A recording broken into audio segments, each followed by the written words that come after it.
Voilà, et c'est vrai que quand on en a parlé depuis ce matin, quand on dit mon corps, mon choix, on voit que dans la GPA et dans la Constitution, en fait, elles n'ont pas le choix, justement. Donc c'est un faux choix.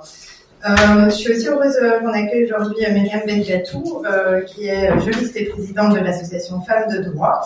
Et son intervention va porter sur l'angle juridique, évidemment, de la GPA. Voilà, on est impatients de t'entendre. Au cabinet du ministre où on était invité pour donner un avis sur la GPA, je lui ai dit, tu sais, on n'a pas tout à fait la même position. Moi, je suis hyper pour la GPA. Et elle m'a dit, oh, oui. Elle a eu l'intelligence de me dire, mais si je t'invite à lire la réglementation et à te faire ton avis. J'étais hyper pour la GPA pour l'argument de la liberté. Mon corps, mon choix, si j'ai envie de pouvoir être enceinte et de donner un bébé à quelqu'un, pourquoi est-ce qu'on me l'interdirait? La liberté me semblait être un super argument et je défendais cet argument avec plein de bonnes intentions. J'imagine que vous entendez que je parlais à l'imparfait. L'enfer peut être pavé de bonnes intentions et donc je vais y revenir. Je voulais revenir sur le principe de la GPA en Belgique aujourd'hui. Contrairement à ce qu'on peut lire sur certains sites, la GPA n'est pas interdite, elle n'est pas impossible, mais elle n'est pas non plus légale. En fait, la GPA profite d'un vide juridique, c'est-à-dire que normalement, c'est pas possible, selon certains principes sur lesquels je reviendrai, mais comme ce n'est pas interdit, il y a un principe général en droit qui dit, pas que en Belgique, mais qui dit, en droit, tout ce qui n'est pas interdit est permis.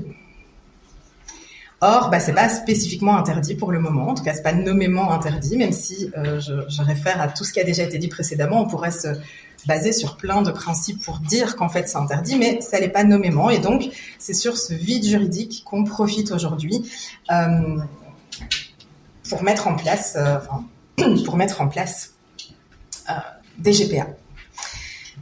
Comme il n'y a pas de cadre légal, il arrive que certains parents d'intention, les commanditaires, se retrouvent face à des difficultés lors de la procédure, notamment quand les GPA ont lieu à l'étranger. Et c'est ce qui justifie, politiquement, de réglementer sur cette question parce que c'est un vrai gros problème. Alors, on a une proposition de loi qui est en cours de discussion, réflexion, qui vise, en théorie, c'est très beau, les mots sont très jolis, à encadrer cette pratique en établissant des règles strictes pour protéger les parents d'intention, la mère porteuse et l'enfant. Ça, c'est en théorie. Ce que prévoit cette proposition, c'est de rédiger une convention détaillée qui prévoit les droits et les obligations de chaque partie. Et quand on commence à creuser un peu les droits et obligations, on se rend compte que les obligations de la mère porteuse sont quand même très très lourdes, puisque notamment la convention prévoirait que la femme enceinte n'a absolument pas le droit de prendre le moindre médicament sans une prescription médicale. Et que si elle ne respecte pas un des points de la convention, non seulement elle doit quand même remettre l'enfant, mais tous les frais liés à la grossesse sont à sa charge.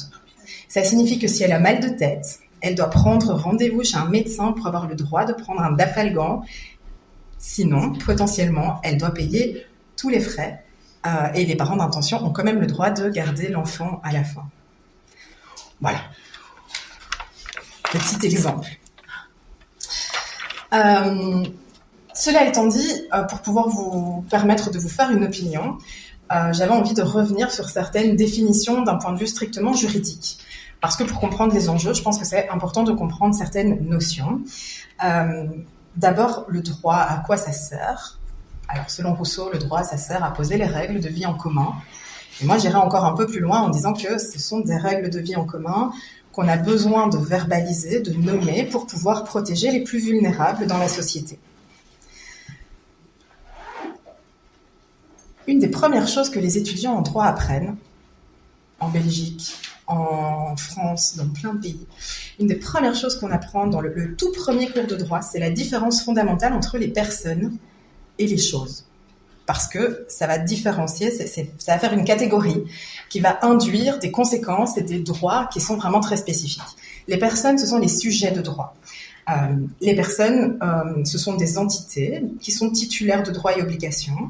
Ça peut être des personnes physiques, là ce sont des êtres humains, ou ça peut être des personnes morales, et là ce sont des êtres humains qui se réunissent pour créer une entité à qui on va donner des droits, par exemple les associations, les entreprises, etc.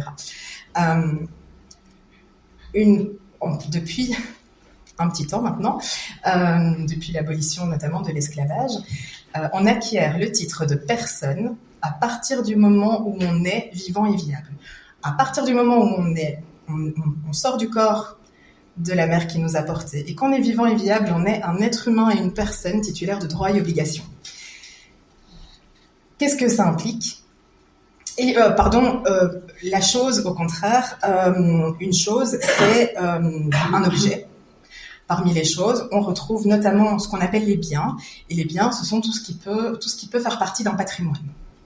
Mais il y a des choses qui ne font pas partie d'un patrimoine mais qui existent. Et ça, c'est vraiment la différence.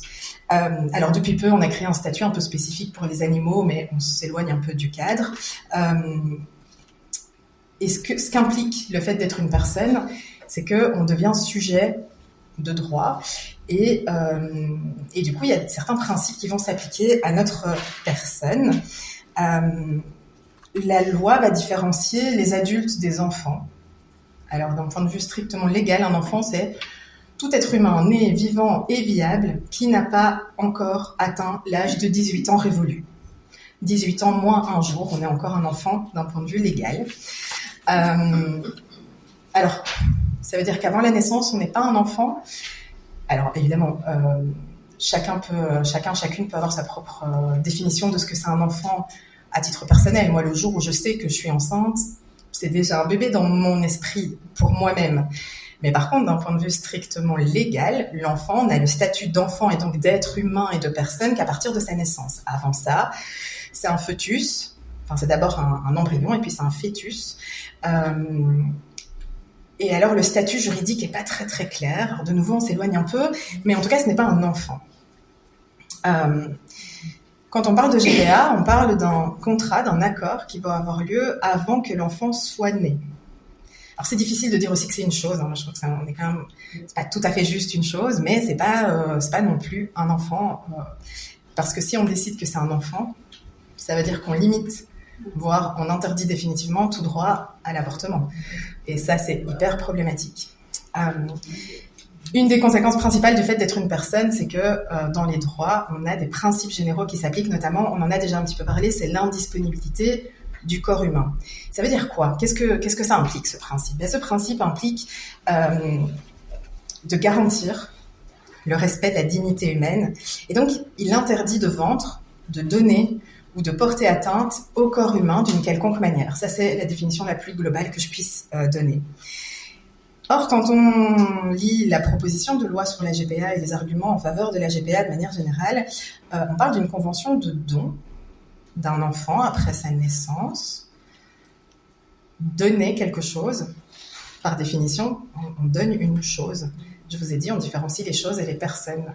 On ne peut pas donner une personne, en tout cas pas une personne physique. C'est pas possible, on ne peut pas. C'est légalement, il n'y a rien qui permette de faire ça. On peut donner son autorité parentale, on peut donner les droits, patrimoniaux, mais on ne peut pas donner une personne en tant que telle. En tout cas, depuis la fin de l'esclavage, on ne peut plus, et c'est, à mon sens, une très bonne chose. Et donc, rien que ce principe-là va à l'encontre du principe de l'indisponibilité du corps humain. La deuxième chose, c'est que pour créer cet enfant, on va louer un ventre. Alors, on peut appeler ça de plein de manières différentes, on peut enrober ça avec plein de jolis mots, mais on va utiliser un corps humain pour en fabriquer un autre. Et ça, c'est aussi l'exploitation d'un corps humain. Cet argument est peut-être le moins fort des deux, c'est pour ça que je le mets en deuxième, mais ce sont les deux raisons pour lesquelles ça contrevient au principe d'indisponibilité du corps. Quand on parle d'enfant, on parle aussi des droits de l'enfant, extrêmement important. Parmi les droits, alors les droits de l'enfant, ils ont été établis dans une convention internationale qui date de 89, pas hier, qui a été signée par quasiment tous les États du monde, sauf deux, notamment les États-Unis. Du monde. Enfin, je veux dire, l'Arabie Saoudite a signé cette convention. Si on va dans les clichés. Et cette convention prévoit des droits, notamment un droit important qu'on appelle l'intérêt supérieur de l'enfant. Ce principe dit que dans toutes les causes qui le concernent, l'intérêt de l'enfant doit toujours être primordial et pris en considération de manière plus importante que tous les autres intérêts. Ça peut pas être le seul intérêt, pas forcément d'accord avec ça. Mais ça, c'est l'état du droit. Mais ça doit être un intérêt qui est plus important que tous les autres intérêts en cours. Le problème de cette notion d'intérêt supérieur de l'enfant, rien que sur ce sujet, rien que la question de l'intérêt supérieur de l'enfant en droit, c'est plus que le contenu d'une thèse de doctorat. Rien que le contenu de l'intérêt supérieur de l'enfant dans le cadre de la maltraitance, c'est plus que le contenu d'une thèse de doctorat. Vraiment, c'est un sujet qui est très compliqué, je pourrais en parler pendant des heures. En tout cas, ce qui est important, c'est pourquoi est-ce que ça pourrait faire l'objet d'une thèse de doctorat? Parce que ce n'est pas défini.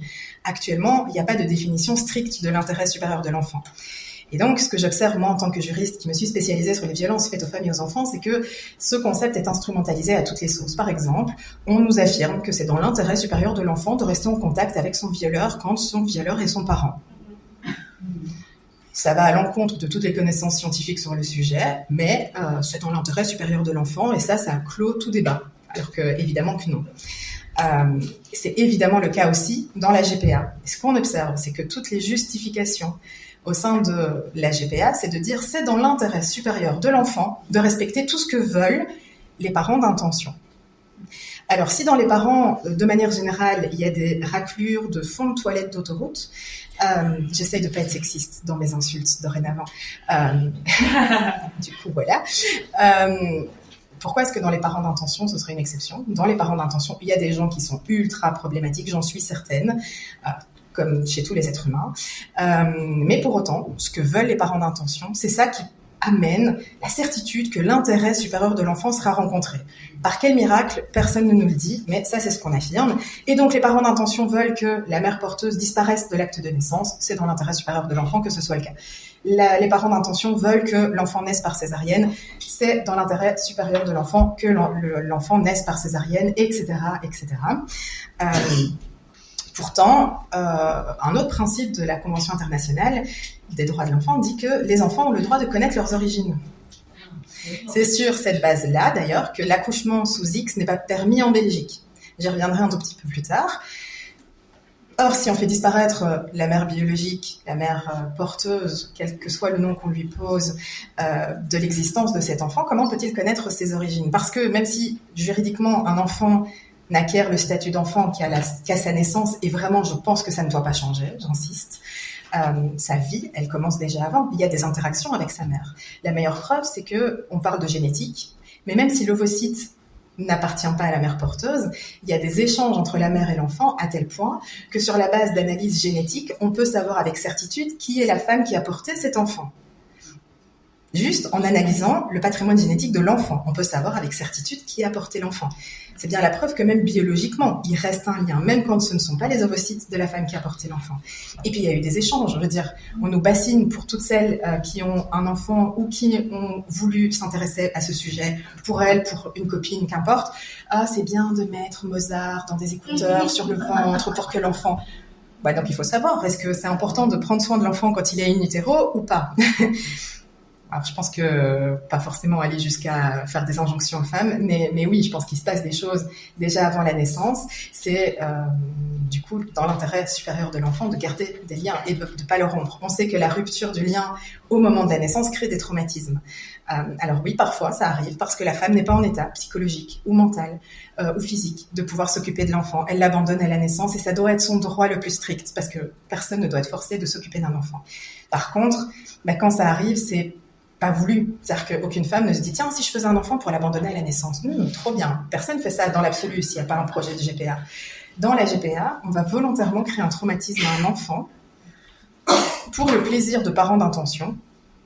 Mais comme les parents d'intention le voulaient, c'est dans l'intérêt supérieur de l'enfant. Alors, je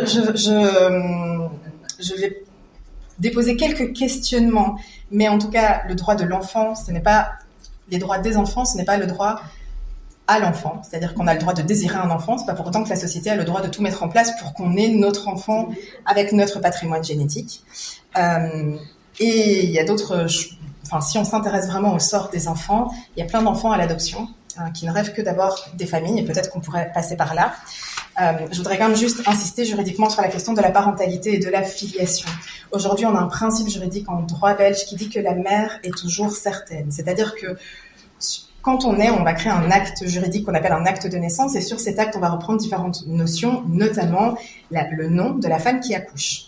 Et une des volontés dans la réglementation de la GPA, c'est de supprimer cette mention. L'autre parent, dans un couple hétérosexuel classique, marié, prenons un cas basique, le père va pouvoir être mentionné sur l'acte de naissance. S'ils sont mariés, c'est automatique, que ce soit d'ailleurs un père ou une autre mère. Il y a d'autres procédures, mais on s'en fiche un peu. Mais par contre, l'enfant sera soit né d'une femme toute seule, soit d'une femme et d'un homme, ou d'une femme et d'une autre femme. Ok ? Là, ce qu'on veut nous faire croire, c'est que l'enfant a été conçu uniquement par les parents d'intention. Ça veut dire que si un couple d'hommes procrée via la GPA, on aura un acte de naissance qui affirme que l'enfant a été conçu intégralement et uniquement par 2 porteurs de pénis. Je trouve ça ça n'a aucun sens. Alors supprimons la notion d'acte de naissance. Mais c'est vrai, je veux dire. Et il semble que le problème de la GPA, ce ne soit pas un lien de filiation aussi fort que dans un acte de naissance, mais un lien lié à l'adoption. Or, nous a-t-on dit, vraiment je me dépêche, or, nous a-t-on dit, quand on a mis en avant la question de l'adoption, on nous a dit, oui, donc comme vous avez le privilège d'avoir des enfants de manière naturelle, vous voulez laisser les enfants de seconde zone aux parents qui ne peuvent pas procréer. Et en fait, non, c'est juste que moi, je hiérarchise pas les enfants en enfants de première zone quand ils ont été voulus et qu'ils sont nés dans des bonnes conditions, et des enfants de seconde zone quand les conditions de vie n'ont pas été favorables. Je pense que tous les enfants ont la même valeur, ont les mêmes droits et devraient être défendus, aimés, soutenus de la même façon. Alors quand on me dit que c'est moi qui suis problématique parce que je défends le droit des enfants, mais qu'à côté de ça, d'autres personnes estiment qu'il y a des enfants de seconde zone, je trouve ça d'une violence inouïe. Je pense que c'est cet argument-là qui m'a fait basculer dans « il y a peut-être un problème avec la GPA ». Vraiment.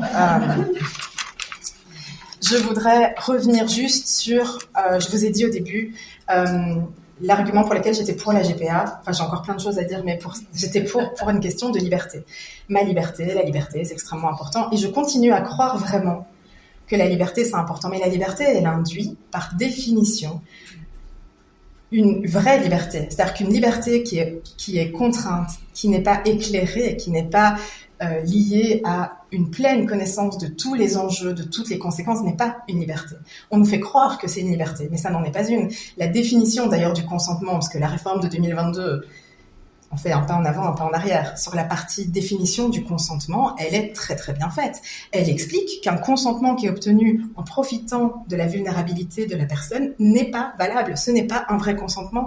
La personne, elle n'est pas vraiment libre de consentir si elle consent uniquement parce qu'elle est vulnérable par rapport à la personne qui lui demande.